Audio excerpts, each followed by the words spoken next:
안녕하세요. 알기 쉬운 입시 정보입니다. 오늘은 2등급대 학생들의 이상과 현실에 대한 제목으로 이야기를 한번 해보려고 하는데요. 저는 학생들에게 서울권 대학교를 합격하기 위해선 최소한 2.5 등급 이내에는 들어야 한다고 많이 강조하는데 2.5 등급 이후가 되면 인문계열이나 자연계열이나 안정지원을 쓸 수 있는 학교가 많이 없어지기 때문에 꼭 2.5 등급 이내로 내신을 관리하라고 강조해 오고 있습니다. 그래서 오늘은 2024학년도 고등학교 1, 2학년 진학지도 자료집에 나와 있는 데이터를 토대로 금방 언급해드린 왜 학생들이 2.5 등급 이내로 내신을 관리해야 하는지 이야기를 해드리겠습니다. 자, 가장 먼저 인문계열 2.5에서 2.75 등급 구간대에서 가장 많이 지원한 학교 순위는 동국대, 숭실대, 국민대, 고려대, 홍익대, 건국대 순으로 나타납니다. 이렇게 음영색으로 칠해져 있는 학교가 교과 전형인데요. 1등급대인 학생보다 2등급대 학생들이 이렇게 종합전형으로 지원하는 비율이 더 높게 나타납니다. 그 이유는 제가 2주 전에 올렸던 학생부 종합전형으로 합격할 수 있다는 착각 편에서 자세히 알려드렸는데요. 2등급 초중반대 학생들도 일반고 기준으로 공부를 꽤나 잘하는 편에 속하기 때문에 눈높이가 굉장히 높습니다. 반에서는 최소한 2등 이내에 드는 학생들이기 때문에 더 높은 학교를 원하는 심리가 굉장히 큰 것입니다. 자, 그럼 2.5에서 2.75 등급대 인문계열 학생들이 지원한 순위를 본격적으로 이야기해 보자면요. 가장 먼저 동국대 종합전형인 두드림 전형을 가장 많이 지원했다고 나오고요. 숭실대 교과 전형인 학생부 우수자 전형으로 지원합니다. 그리고 국민대 종합전형인 국민 프런티어, 고려대 종합전형인 학업 우수형, 홍익대 종합전형인 학교생활 우수자형, 건국대 종합전형인 자기추천형 순으로 나옵니다. 다만 합격한 순위로 보자면 상명대 교과전형인 고교추천형이 가장 높은 순위로 나오고 숭실대 종합전형인 SSU 미래인재 전형으로 나옵니다. 그리고 명지대 교과전형인 학교추천전형, 그리고 국민대 종합전형인 국민 프런티어, 그리고 서울여대, 숭실대 둘 다 교과 전형인 교과 우수자와 학생부 우수자 순으로 나타납니다.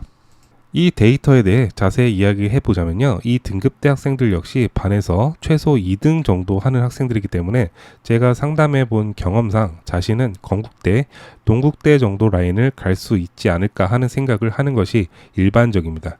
그리고 가장 높게는 중앙대, 경희대 정도까지도 생각하는 것 같습니다. 물론 중앙대, 경희대, 건국대, 동국대 라인을 교과 전형은 안 되니 종합 전형으로 지원할 수밖에 없겠죠. 그래서 동국대와 건국대, 홍익대는 종합 전형으로 지원하고 숭실대 하나 정도를 교과 전형으로 안정 지원하자라는 심리인 것 같습니다. 2.5에서 2.75 등급대 인문계열 학생들은 보통 내신 등급이 이렇게 밀리는 이유는 수학 과목이 낮기 때문일 가능성이 큽니다. 숭실대학교는 내신 등급을 계산할 때 수학 비율이 15%, 그리고 국어와 영어는 반대로 35%씩 반영되기 때문에 수학 내신이 낮은 학생들이 숭실대식 계산으로는 더 높게 나오는 게 일반적입니다. 그래서 전 과목 혹은 국어, 영어, 수학, 사회 과목만 반영하는 숭실대학교 교과 전형일지라도 내신 등급 계산을 해보면 전 과목이 2.5 이후 등급일지라도 2.2에서 2.3 정도가 나올 수가 있습니다. 그래서 이런 학생들이 숭실대학교를 교과 전형으로 합격하는 것입니다. 다만 합격하는 순위를 살펴보면 지원하는 학교와 괴리가 상당히 크다는 것을 확인할 수 있습니다. 1순위로 동국대, 그리고 홍익대, 건국대 종합전형으로 지원했고 심지어 고려대학교까지 종합전형으로 지원했지만 실상 합격하는 순위는 상명대 교과전형, 그리고 숭실대 종합전형, 명지대 교과전형, 국민대 종합전형, 그리고 서울여대와 숭실대 각각 교과전형 순입니다. 자연계열 학생들의 데이터도 한번 확인해 보겠습니다. 자연계열 학생들의 2.5에서 2.75 등급대 지원과 합격 순위를 살펴보면요. 지원 1순위 건국대 자기추천, 그리고 그 뒤로 고려대 학업우수, 동국대 두드림, 숭실대 SSU 미래인재, 중앙대학교 논술, 국민대학교 국민 프런티어 순으로 중앙대 논술 전형을 제외하면 모두 종합 전형으로 지원하게 됩니다. 자연계열 학생들 역시 자연계열 반에서 적어도 2등 이내에 들었다는 것과 과학 과목을 그렇게 많이 했음에도 2등급 이내로 지켰다는 자신만의 프라이드가 있기 때문에 학생이 바라보는 눈은 적어도 중앙대, 경희대 정도는 갔으면 좋겠다이며 자신의 현실적인 위치는 건국대, 동국대라고 생각하는 것이 일반적입니다. 만약 중앙대학교를 종합전형으로 지원하는 것이 무리라고 생각한다면 논술로도 생각하는 것입니다. 그렇다면 실제로 합격하는 순위는 어떻게 될까요? 가장 1순위로는 국민대 종합전형인 국민프론티어, 가천대 교과전형인 학생부 우수자, 상명대 교과전형인 고교추천, 국민대, 세종대, 인하대 각각 종합전형으로 합격하는 순으로 나타납니다. 자연계열 학생들 역시 지원한 학교와 실제로 합격한 학교의 차이는 꽤 크게 나타납니다. 건국대, 동국대를 현실적이라고 생각해 지원하고 크게는 중앙대 논술까지 지원해봤지만 건국대, 동국대 라인의 벽을 넘지 못하는 것이 현실로 나타나게 됩니다. 국민대와 세종대는 자연계열로는 그리 메리트가 있는 학교가 아니기 때문에 아마 자사고나 특목고 학생들은 지원을 거의 하지 않을 것이며 일반고에서도 아주 높은 학업 성취도를 보이는 학교에서도 지원을 거의 하지 않을 겁니다. 그래서 아주 일반고 출신이라면 이 내신 등급이 2.5에서 2.75 구간에서는 건국대, 동국대 라인을 학생부 종합전형으로 합격하기가 여간 쉬운 게 아니라는 데이터입니다. 자, 그래서 오늘 2.5에서 2.75 등급대 인문과 자연계열 학생들이 실제로 지원한 학교와 합격한 학교 순위를 살펴보았는데요. 이 내신 등급대 학생들을 상담할 때 제가 특히 신경 쓰는 부분은 학생이 어느 정도 라인까지 생각하고 있는지를 물어봅니다. 다시 말해 어디 학교까지 실제로 다니면 괜찮은지 물어보는 겁니다. 그래서 만약 내신이 2.5에서 2.75 등급대인 인문계열 학생이라면 수학에 비해 국어와 영어의 내신이 잘 나오고 숭실대식 내신 등급이 2.2에서 2.3 정도 그리고 심지어 2.4 정도까지 나온다면 숭실대학교 인문계열을 하나 지원하게 합니다. 그리고 제가 상담한 경험으로 보면 이 등급대 학생들은 명지대, 상명대를 절대 지원하기 싫어합니다. 그래서 가톨릭대나 인하대 정도를 인문계열 학과 중 하나를 찾아 지원하게 도와줍니다. 그리고 나머지 4장을 종합전형으로 지원하게 하되 중앙대, 경희대는 비교과가 아주 특출나지 않는다면 하나 정도만 지원하라고 합니다.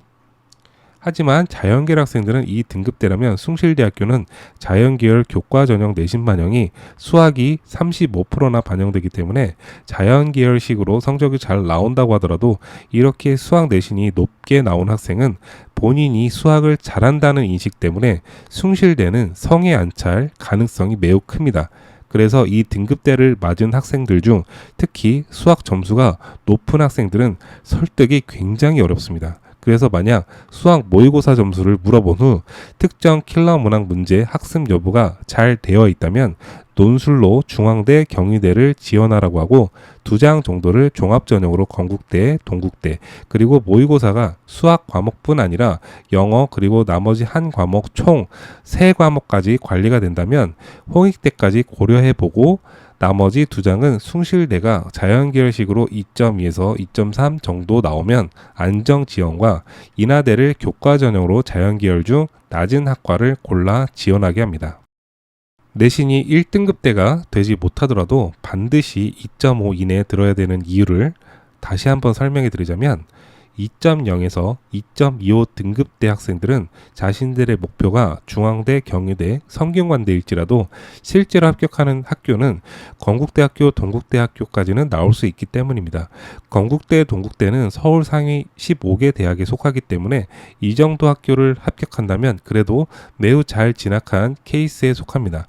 2.25에서 2.5 등급대에도 실제로 합격하는 학교 리스트는 홍익대, 건국대가 나오는데 홍익대는 종합전형임에도 불구하고 수능 체제를 적용하고 또 요구하는 과목이 3개나 되기 때문에 이 조건을 부담스러워하는 학생들이 많아 이 내신 등급대임에도 합격하는 케이스가 많이 나옵니다. 다만 2.5 이후부터는 지원을 희망하는 학교가 최대 건국대, 홍익대 라인일지라도 실제로 합격하는 데이터가 건국대, 동국대, 홍익대 라인이 안 나오기 때문에 매우 위험한 등급대에 속합니다. 그래서 고등학교 1학년이나 2학년 때 중간 점검을 위해 상담하러 오시는 분들에게 반드시 아무리 못해도 서울 상위권 중 건국대, 동국대, 홍익대 라인을 목표로 한다면 2.5 등급 이내를 어떻게 해서든 해야 된다라고 강조해 오고 있습니다. 물론 제가 상담한 학생 중 2.5 이후에 내신 등급대 중 홍익대, 건국대를 합격한 학생이 있었지만 그 학생들은 결코 여러분 자녀의 케이스가 아니라는 점 명심해 주시기 바랍니다. 내신 등급 2.5 밖으로 밀려난 학생이라면 확률상 10명 중 1명 혹은 2명 정도에 해당되는 것이고, 이런 케이스의 학생은 모의고사 점수가 3과목은 잘 나와 홍익대를 합격했다든지 비교과의 질이 엄청 훌륭했다든지 등으로 합격한 케이스이기 때문에 일반화시킬 수 없다는 점 강조드립니다. 자, 오늘 2등급 때 학생들의 이상과 현실이라는 내용으로 이야기를 해보았습니다. 부디 이 영상을 보는 학생들 중 고등학교 1학년이나 2학년 학생들이 많길 바라며, 아직도 본인들에게 내신을 바꿀 수 있는 시간이 많이 남아있다는 점을 깨닫고 미래를 바꿀 수 있다는 점 잊지 않으시길 바랍니다. 오늘 영상은 여기서 마무리하겠습니다. 감사합니다.